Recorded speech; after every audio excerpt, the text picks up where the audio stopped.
If there is one thing that we all agree upon, it's that becoming is better than being. And that's precisely why we consider ourselves here at the Fifth Estate to always be a work in progress. It means that you are never complete and you always have the opportunity to become something and someone better. It allows you the ability to be comfortable with making mistakes, accepting yourself for who you are. We are work in progress. Hi, I'm Horio. I'm GK.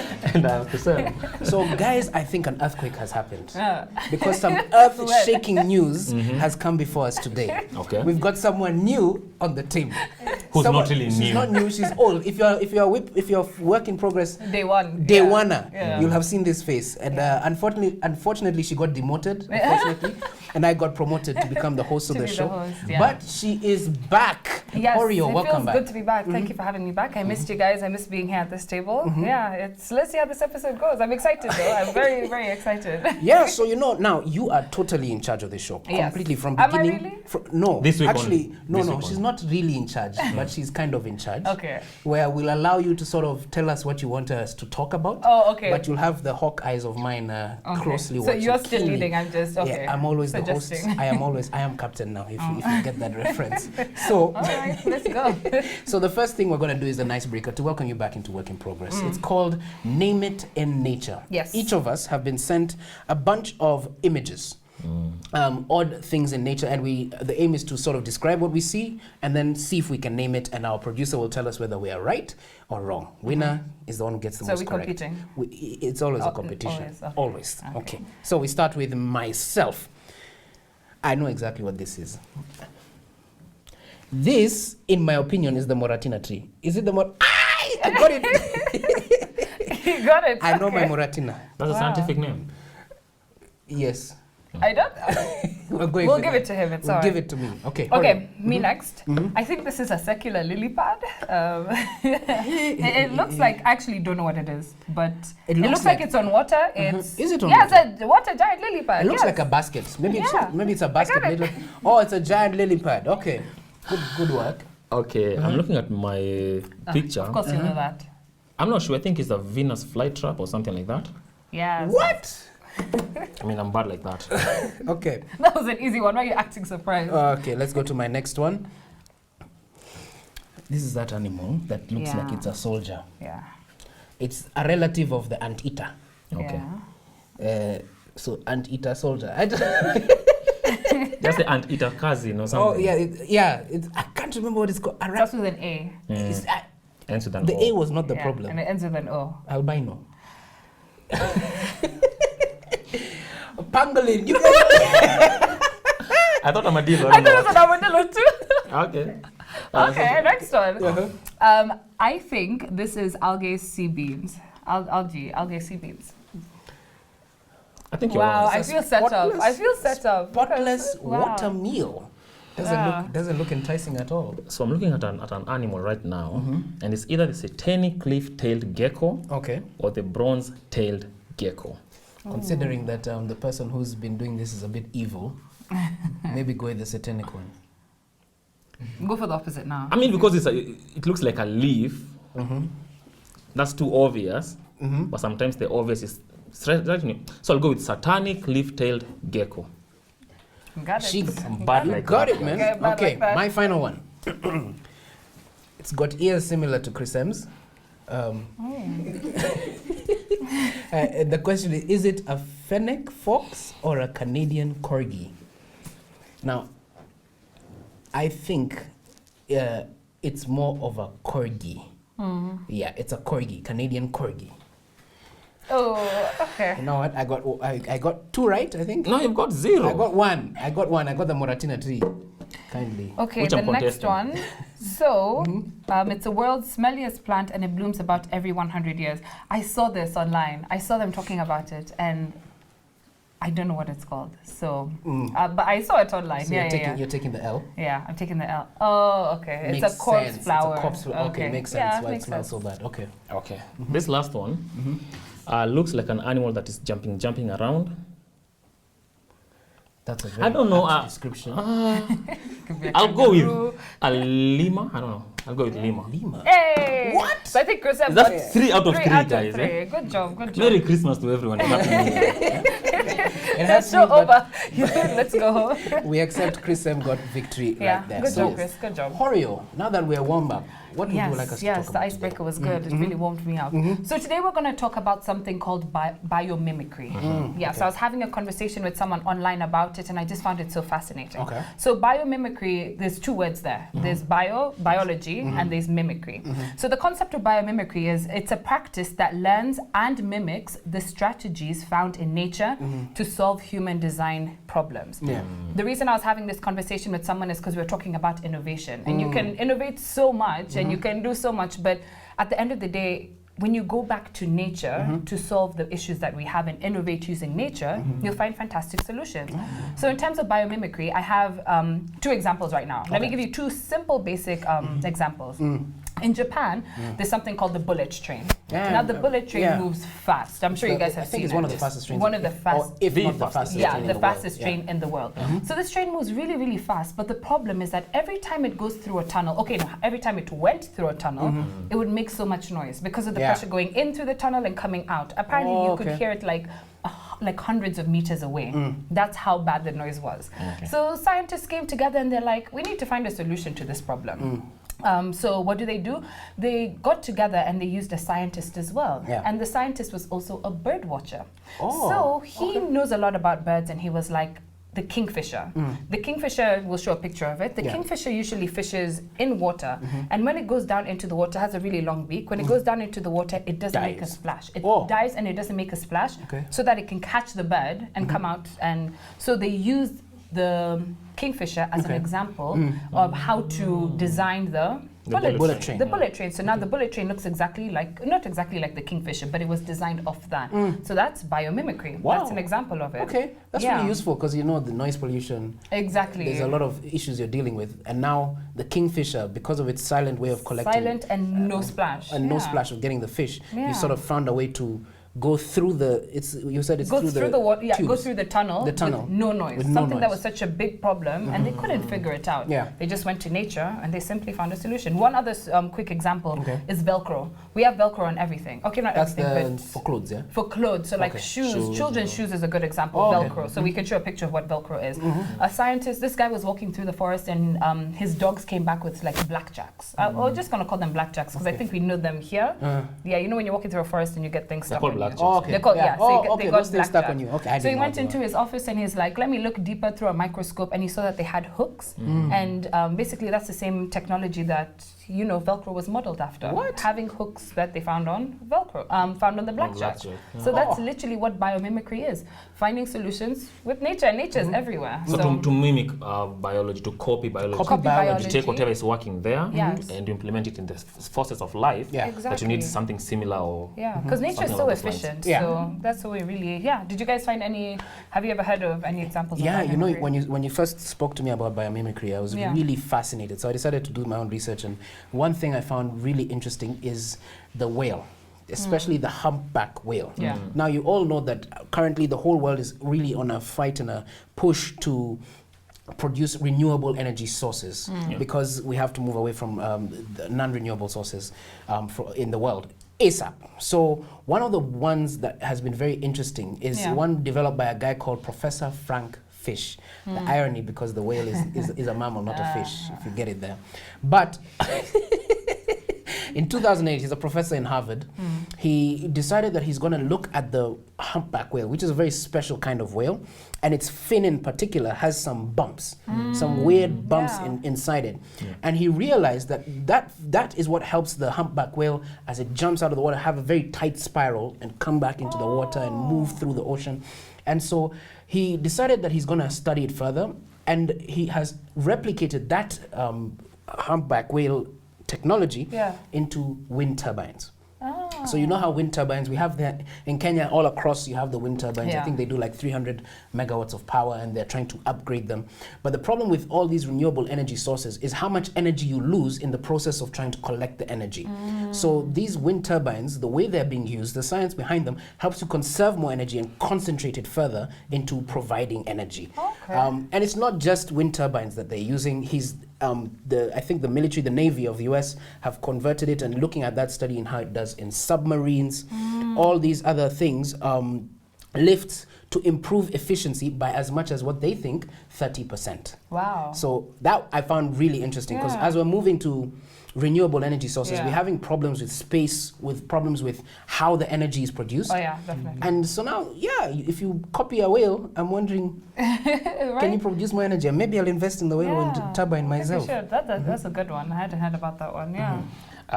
So when Hori was starting this conversation, she said that she was having a conversation with someone in the office about biomimicry. I'm that person she was having that conversation with. Just to put it out there. When I was doing my research, I came across a certain building in Zimbabwe. It's called the Eastgate Center. By the time it was being opened, back in 1996, it was the largest office and retail center in that country. Yeah. Okay. Now, back in 1991, In Zimbabwe, you said? in Zimbabwe, an architect by the name of Mick Piers got a job to design that building in Harare. Okay. But then the challenge was the consortium that wanted to hire him to build that building. They didn't want to pay a lot of money, or didn't want to invest in AC or cooling. Mechanisms. Yes, well, it was very expensive. Because it's and a big building as well. it's an African country also, so energy is not very reliable. So Trying they to didn't want to save spend costs that. on energy. That's what they want to do. So this guy had a challenge. Okay. How do I design the largest building in this country where we use the least amount of energy? And in Zimbabwe, there are termite mounds in that country. Some of them as big as a human being. Really? They're that tall. Oh, I've some seen of big them. ones like Yes, that. they're Yeah, very yeah, big. Yeah. So he took inspiration from those termite mounds. Some of them they have to holes here and there. So big as it is, it's always cool for the termites that are in there. So what he did was he designed that building in such a way that there's a lot of surface area. You know, if you know about physics and all that surface area, it's able to deflect heat and absorb a lot of heat. Okay. So what they did, there are two fans, small two fans to suck in air in the parking. Oh, Very small ones. in the parking In the lot. parking lot. So underground. I'm not talking about inside the termite. No. Now we've moved Get from the fancy termite at mound. We've moved from the mound to the office. Yeah. So what he did is a lot of free air circulation, and what they do, the material that they used is able to trap heat. Okay. Like during the day, Yeah. traps heat. So in the at night, it gives off the heat in the building. So during the day, it traps the heat, so that, but at night it your heat. Now what came of this is that office complex, big as it is, ended up it was launched in 1986. It ended up using 35% less energy compared to other buildings amazing. in that country. Now, it's the largest, but it's using less energy. Yeah. You see, in a country that doesn't have consistent supply of energy, energy is expensive, global warming right now, and all those things. So them taking inspiration from termites to build something that's very beautiful. Just go to YouTube and search the it's called Eastgate Center. It's a very big building, very beautiful, and it's cool naturally. A lot of natural light, free-flowing air. So nature inspired people to create something beautiful, something sustainable, and I wonder, do people have other people copied that as well, like use that technology? Definitely. Yeah, just don't hear about it. Yeah. I mean, it's nothing glamorous. That's the issue. But it's So, You know that one really catches me, because if there's something I hate more than anything, it's air-conditioned air. If you enter those big buildings, like if you're going to apply for things in government offices and you go to the top, you really struggle with the AC. I really struggle with it. I prefer natural air. So if this termite mound and whatever give you some produces better flow of air, because you always feel congested in big buildings. Oh, that's so true. Then it's a success. The question I was going to ask was the same thing. Why aren't people replicating these more? Because I think people don't really know about biomimicry. I think the concept, I heard about it so long ago, but I didn't really look into it and research it. Yet when you and me were having that conversation, I just that's when I started really looking into it. And I think it's something that people need to, go into, understand. There's there are many things we haven't mentioned today, and we don't have enough time. Collecting water, Exactly, we don't have enough time. Ants is a very interesting one. We see ants moving in different directions, and there are millions of them, but they never get stuck in traffic.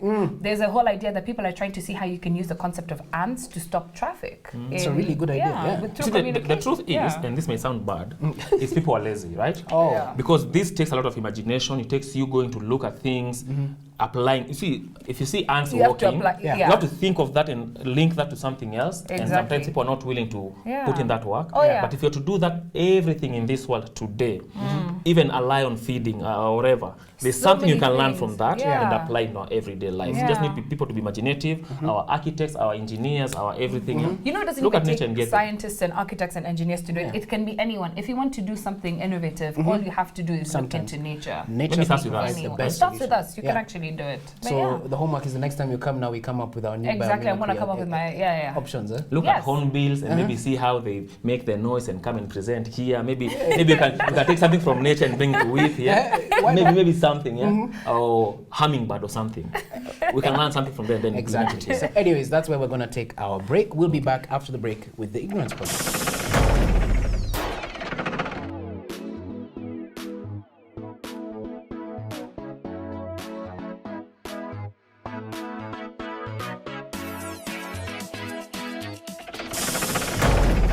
Welcome back to Work in Progress. Now it is time for the Ignorance Project, inspired by Hans Rosling in his book Factfulness, who reminds us that things are not always as bad as they may seem. So this time we're going to do things a bit differently. If you look to my left, Chrisem has got some accessories on his head. He's still trying to make sure the afro is not affected by the headphones. But he's got an accessory. So Horio has brought some crazy ideas. So Horio, explain what we're going to do. Yes, I've missed doing the Ignorance Project with you guys. So I decided to do it differently from how we used to do it. I just used to ask you questions, you answer. But this time I've decided that we're going to make it a competition since you guys like competing. So I have 13 questions here with me. Okay. But I'm gonna ask you guys these questions one by one.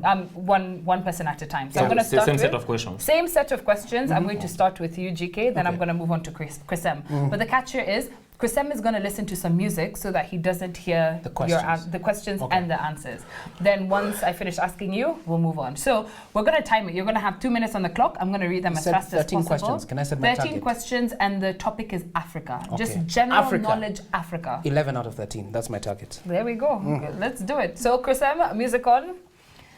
Okay, are you ready? 3, I am ready. 2, 1, go.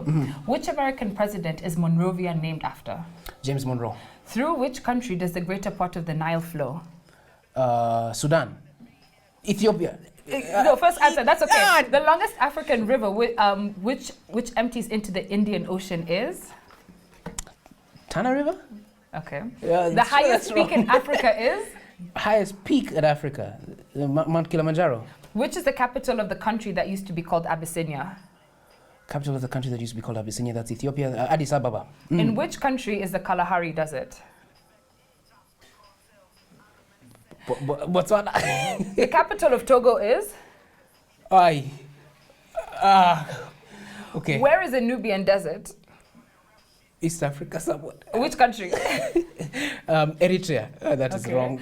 Which is known as the white gold? What is known as the white gold of Egypt? What product? Sand? Okay. Which is the most populous city in Africa? Most popular. Populous. Populous. Most people. Lagos. Okay. The coast of which country is called the Gold Coast? The Gold Coast. Ghana. Which water body separates Africa from Asia? Yeah. The Atlantic? True or false? Nigeria and Niger are named after a river. True. Okay. Good. Okay. We're done. I don't think I got Good job. Good job. We'll count after. Okay. Okay. Chrisem, are you ready? Just a second. Hey, that Yeah, I music think you is did well. well. You actually did. I was actually I'm listening very to surprised. Okay. Winning headlines. Okay. All right, Chrisem. Yes. 2 minutes on the clock. I'm going to ask you these questions. Okay. Are you ready?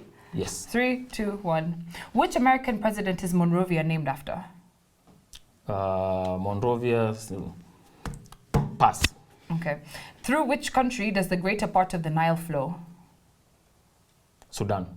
The longest river in Africa empties into the Indian Ocean. What's the name of that river? Pass.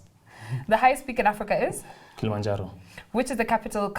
What is the capital of the country that used to be called Abyssinia? Pass. In which country is the Kalahari Desert? Kalahari, Namibia.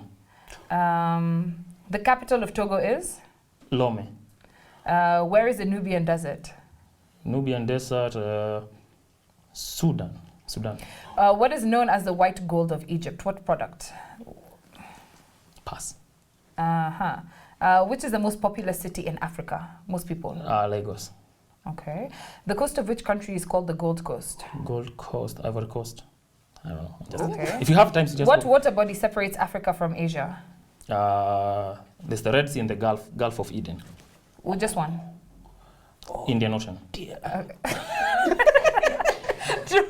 True or false? Nigeria and Niger are named after a river. True. Okay. Correct. Great. Do you still have time? We'll go back. No, let's just stop there. Time's over. Let's just stop there because I don't know which ones you can get. Okay. All right, guys. Let's go through the answers. The first one, president was James Monroe. Thank you. Okay. Got that one. Greater part of the Nile 1 flows GK. through Sudan. So It's 1-1. Yes. 2-1. Longest river that flows to the Indian Ocean, the Zambezi. Okay. Yeah. Highest peak in Africa, Mount Kenya. What? In Africa? Kilimanjaro. Okay. Capital city of the country that used to be called Abyssinia, Addis Ababa. I got that one. Thank you very much. I feel like you knew it, you just didn't know. What country is the Kalahari Desert? Botswana. You also got that. I got that. Damn. Capital city of Togo, Lome. You got that. Where is the Nubian Desert? Sudan. Yeah. Thank you. What is known as the white gold of Egypt? It's cotton. Oh, I went to Yeah. sand. Okay. At least he said something. Something that's stupid. No, Sand. it's not a bad answer. What is the most popular city in Africa is actually Kinshasa at the moment. Oh. Yeah, It's not But Lagos. you didn't say at the moment. You said most popular.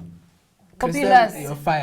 Population. I thought populous. Now, how is No, that? but you That's still not said a- Lagos, that's and not so an did objective he. question. So We both got it wrong. excuses. Okay. You said Lagos as well. Yeah, I said Lagos. Gold Coast is Ghana. I got that. Thank you. Which water body separates Africa from Asia, guys? It's the Suez Canal.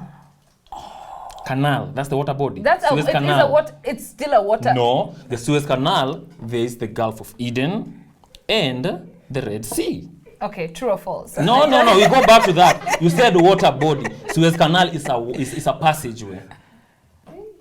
Okay, fine, you get it. Your point. You get it. Okay. We'll get VR to check True. that. True or false? Nigeria and Niger are named after a river. True. River Niger, yeah. Yes. So it's a draw.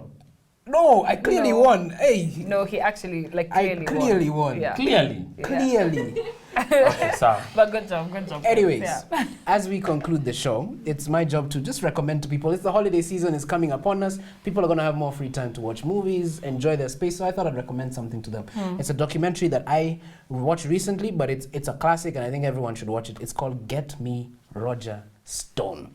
Now, Roger Stone is a very interesting character, very big political strategist, and he's talking about how he helped the Republican Party in America to get how it became such a popular party, winning a lot of elections because of some of the moves he made. He's a very extravagant, very interesting watch. So I'd recommend it. It's on Netflix for anyone who'd have it. Nice. Recommend it. Go watch Get Me Roger We Stone. shall. Yeah. So, and he's referenced every day on columns every week. So, on a day where what did I say on a day? Anyway, as we conclude, work in progress. We'd like to say welcome back, Horio. Thank you. And- It was fun. Yeah, and we'll be back with you next time. Bye.